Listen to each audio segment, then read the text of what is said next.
Salut gang, c'est votre c'est votre Merm pour une autre introduction vraiment bizarre et re-bienvenue au Mermcast, le podcast de Mermy. Je suis Mermy et aujourd'hui j'ai envie de parler d'un sujet qui me tient à cœur. Récemment, mon ami Raph Hébert, que vous avez pu voir sur la chaîne à de nombreuses reprises, on a fait des let's play ensemble pendant des années et des années. C'est de la merde Mario Party. J'ai pas de plaisir du tout. J'ai jamais eu de plaisir avec toi, G. Concentre-toi, là. G-Man, la chaise.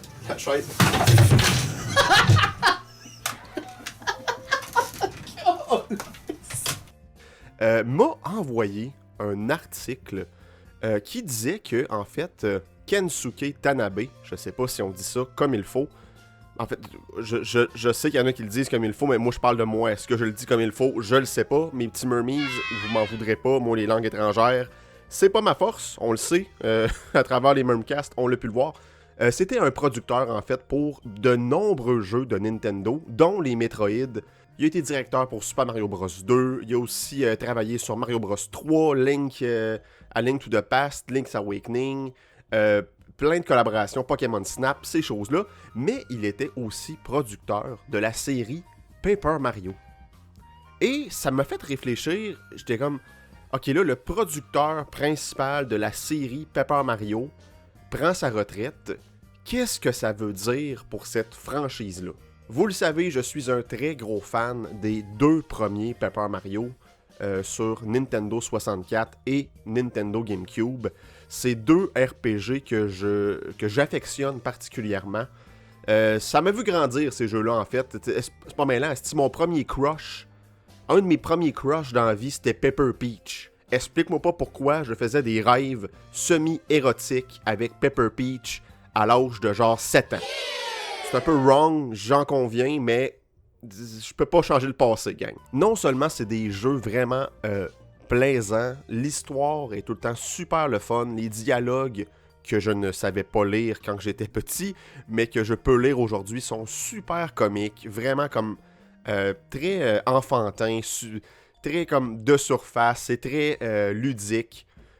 J'aime beaucoup ces jeux-là. Ce que j'ai toujours aimé de ces RPG-là, en fait, c'est que c'est super simple. C'est simple de surface, mais plus on creuse, plus ça peut devenir assez deep avec le système de badges, entre autres, là, qu'on peut s'équiper de plein de sortes de badges qui nous donnent des habilités différentes pour faire des builds, des stratégies vraiment très variées. Au niveau du gameplay. Et une affaire que j'aime aussi de ces jeux-là, c'est que le système de damage, le système de damage qu'on fait aux ennemis est super simple. On sait que nos coups au début de la partie font 1 de damage par saut et 2 pour les marteaux, si on réussit les action commands, évidemment, parce que si tu réussis pas tes action commands, t'es un os du noob, on va se le dire. Ce qui fait en sorte que comparativement, mettons, des Final Fantasy, où ce que à la fin de la partie, on fait genre des 1000 et des 1000 de damage qui sont un peu comme aléatoires, avec Paper Mario, tu peux vraiment calculer tous tes tours. Tu peux penser des tours et des tours d'avance, en sachant aussi comment que l'ennemi te fait de damage qui sont jamais vraiment très gros. C'est tout le temps la même affaire. Donc, c'est calculable à chaque tour, des tours d'avance. J'ai toujours aimé ce type de gameplay-là. Je trouve que c'est des RPG super simples, mais super profonds en même temps.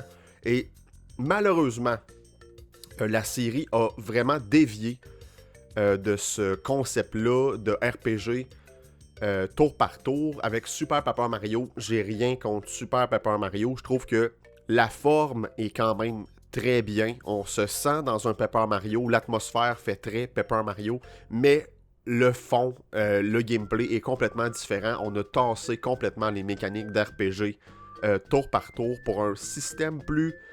pour un jeu de plateforme, en fait. On a créé un jeu de plateforme avec des légères mécaniques RPG. C'est-à-dire qu'on peut monter de niveau, un peu comme dans les premiers Paper Mario, mais c'est vraiment complètement autre chose.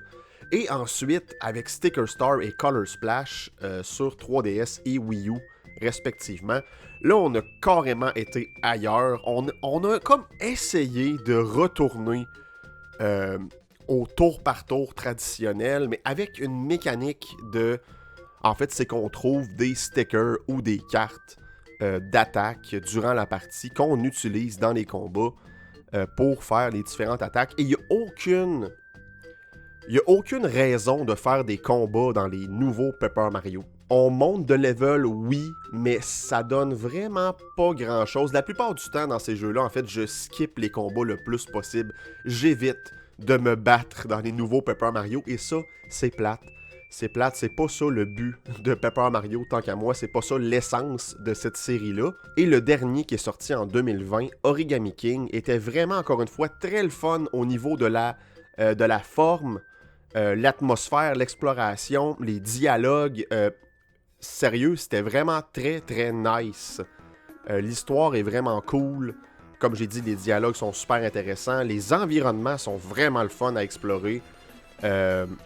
Mais le système de combat est complètement biaisé. On a essayé un système de cercle qu'il faut amancher les ennemis ensemble en les tournant ou en les poussant à travers une espèce de grille circulaire. C'est pas que c'est un mauvais système, c'est que le nombre de puzzles est assez limité. Fait que des fois, on s'en va dans un combat, on voit comment que les ennemis sont placés, puis on sait exactement le puzzle. On n'a pas besoin de réfléchir. On fait juste faire le puzzle, ça nous prend du temps à le faire, ça donne pas grand-chose au final. C'est plate. C'est plate. Les boss de Origami King étaient vraiment très cool, par contre, je dois dire. J'ai apprécié les boss. Mais c'est ça, les systèmes de combat des nouveaux Paper Mario sont vraiment biaisés. Et je sais pas à quel point que M. Tanabe avait un lien avec ces choix artistiques-là. Mais maintenant qu'il prend sa retraite, je suis comme... Est-ce qu'il est temps de revenir au bon vieux Paper Mario RPG comme d'antan? Un peu comme j'ai dit dans mon épisode sur mes souhaits pour 2026, en fait, je crois qu'on a, avec le remake de Toss on Your Door, on a remis ce type de gameplay-là sur la carte et il serait temps de frapper pendant que le fer est chaud et faire un bon vieux Paper Mario traditionnel avec des bonnes vieilles mécaniques RPG, des combats tour par tour vraiment intéressants, challenging, est super le fun à faire, mais je doute beaucoup que ça va arriver pour le prochain Paper Mario original, parce que ça fait déjà 6 ans bientôt que Origami King est sorti. C'est sûr qu'il y a un nouveau Paper Mario en préparation. Je sais pas si le remake de Toss on Your Door était comme fait conjointement en même temps que le nouveau Paper Mario, ou si ils ont vraiment, comme ils se sont concentrés sur le remake pour, là, après avoir sorti le remake, commencer un nouveau chapitre dans la saga. Je sais pas comment ça fonctionne. Je suis vraiment pas un insider chez Nintendo. J'ai jamais de code pour des jeux gratuits. Encore une fois, Nintendo, faut-tu que je vous écrive une mise en demeure? Go! Il est où mon code pour Mario Tennis Aces? Fever! C'est sûr que si je dis pas les titres comme du monde, j'en aurais pas de code.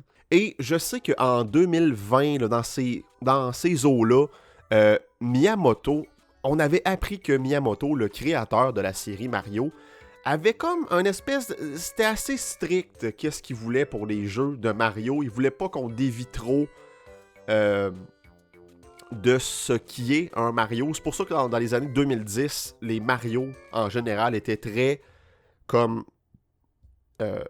They ask you how you are, you just have to say that you're fine when you're not really fine. Était très by the book, si je pourrais dire. J'ai plein d'expressions. Moi, dans ma tête, je dis que je suis pas bon avec les langues, mais j'ai tout le temps des expressions anglaises en tête. Puis quand je viens pour les traduire en français, je bug. Ça gosse. Mais vous comprenez ce que je veux dire. By the book, c'était très comme...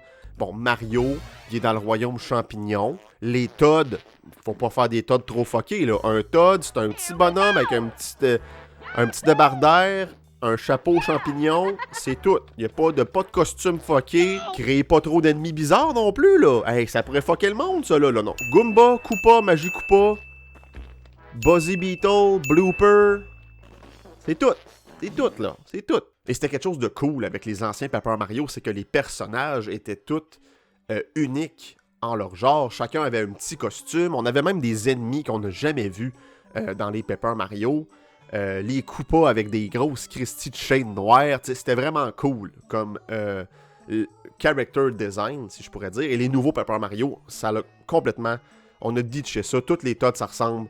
On n'a pas tant de personnages uniques. Et là, je dévie de ce que je voulais dire. C'est que c'était Miyamoto qui avait mis un peu ces règlements-là en disant « Je veux pas que les jeux soient trop fuckés. » OK? Et en 2017, on dirait qu'on a comme un peu tassé ça. Ce règlement-là avec Mario Odyssey. Que là, on était vraiment out there.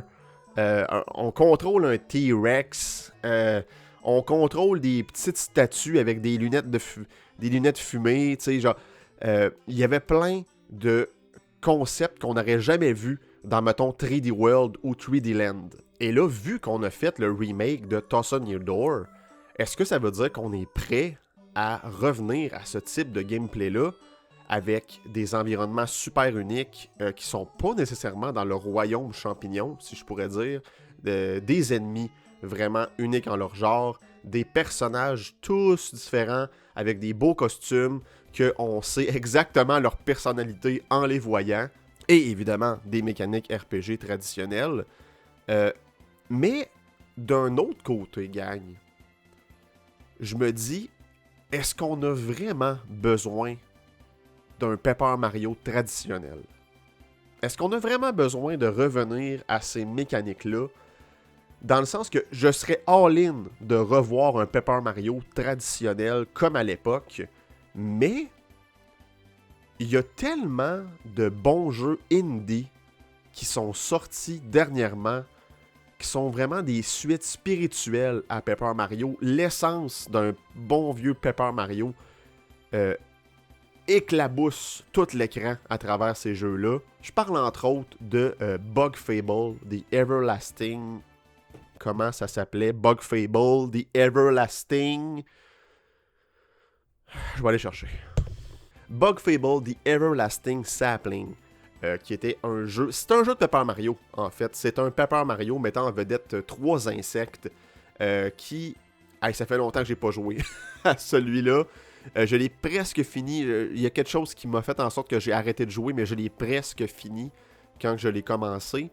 Mais Colin, je me souviens pas tant de l'histoire, mais ce jeu-là est un Paper Mario.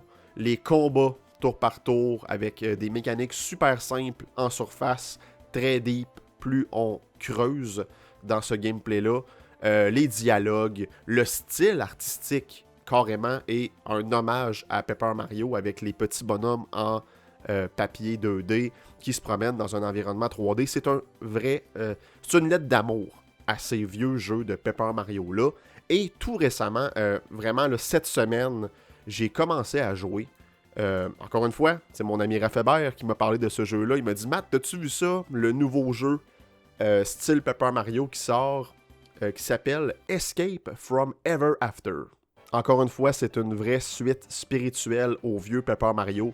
Le bon vieux gameplay, les tour par tour RPG avec des petits damage, avec des badges à s'équiper pour builder différentes stratégies. Excusez, on a failli avoir un rot. Les badges, c'est ça, pour faire différentes stratégies. Les dialogues super funny. L'histoire raconte en fait une fable de Flint, un petit héros, qui se bat sans cesse contre Tinder, une dragonne, la dragonne la plus puissante au monde. Et nous, quand on entre dans cette fable-là pour jouer au jeu, en fait, ben, par pur hasard, il y a une compagnie de bureaux, littéralement ça, qui s'appelle Ever After, qui s'est établie dans le château de Tinder, le gros dragon. Et on comprend pas pourquoi Tinder, le dragon, est en beau maudit de ça. Et finalement, elle et Flint décident de mettre leurs différents côtés pour essayer de détruire cette compagnie-là par l'intérieur, c'est-à-dire infiltrer la compagnie, devenir des employés et les différents chapitres, comme un vieux Paper Mario en fait, ben on s'en va dans différentes fables ou contes populaires Comme le premier chapitre, on s'en va dans la fable des 3 petits cochons. Et c'est les 3 petits cochons qui se sont mis à faire... ils veulent faire comme des complexes d'appartements dans la ville. Et les petites... c'est des petites licornes, en fait, qui sont vraiment pas d'accord avec ça. Donc, faut vraiment aller détruire les 3 petits cochons. C'est très, très bien pensé, pour vrai. Et je suis en train de dévorer ce petit jeu-là. Vraiment très cool. Les partners sont super le fun. On devient partner avec un petit loup, genre Robin des Bois, qui joue de la petite guitare. Tu sais, c'est super, super intéressant. Vraiment très cool. Le jeu est super beau. Il y a quasiment pas de bugs pour un jeu indie. Les mécaniques, comme j'ai dit, c'est du bon vieux Paper Mario. On aime ça. Et le jeu est pas cher. Et il m'a genre coûté 30$, si je me trompe pas. Donc, il y a tellement de... Ben, pas tellement, mais il y a de plus en plus de développeurs indie qui reprennent le flambeau d'un bon vieux Paper Mario. Ils se disent « Ok, Nintendo, vous voulez pas en faire? Vous voulez pas en faire des vieux Paper Mario? Hold my beer. Je vais t'en faire un bon vieux Paper Mario. » Et ça fait 2 là, que je trouve et que je dévore en ce moment. Bon, Bug Fable, ça fait un bout que j'ai pas joué. Mais Escape from Ever After, si vous êtes un vieux fan des vieux Paper Mario... Un vieux fan. Si vous avez 90 ans, gériatrique, et que vous êtes un vieux fan des Bruins de Boston de 1962, c'est le jeu qu'il vous faut. Non, mais c'est ça. Si vous êtes un fan des vieux Paper Mario, Escape from Ever After, je le recommande fortement. Et c'est ça, ça me fait poser la question, en fait, est-ce qu'on a vraiment besoin d'un nouveau Paper Mario avec des vieilles mécaniques comme sur les 2 premiers, quand que la scène indie est prête à reprendre le flambeau? Là, je dis pas que j'en veux pas de nouveaux Paper Mario avec ces mécaniques-là. Ça serait vraiment cool qu'on retourne à ce style-là. Mais en même temps, là, c'est ça, avec tous les jeux indie, je crois que Paper Mario peut continuer à expérimenter avec des systèmes un peu fucké, vraiment out there, qu'on est comme, oh, voyons donc, on pensait à ça, un système circulaire pour faire des combats. C'est quand même intéressant. Ce que je souhaiterais par contre pour le prochain Paper Mario, pas obligé de retourner à à vraiment leurs racines avec les tour par tour traditionnels. Mais moi, ce que j'ai à dire, c'est si vous avez à mettre des combats dans votre jeu, rendez-les intéressants et rendez-les meaningful. C'est-à-dire que je veux pas passer mon aventure à essayer de skipper les combats. Dès que je vois un ennemi, je fais tout pour l'éviter. Je veux pas ça. Rendez les combats intéressants et ajoutez-leur une valeur. On veut faire les combats dans un RPG ou un jeu action-adventure, comme il disait avec les nouveaux Paper Mario.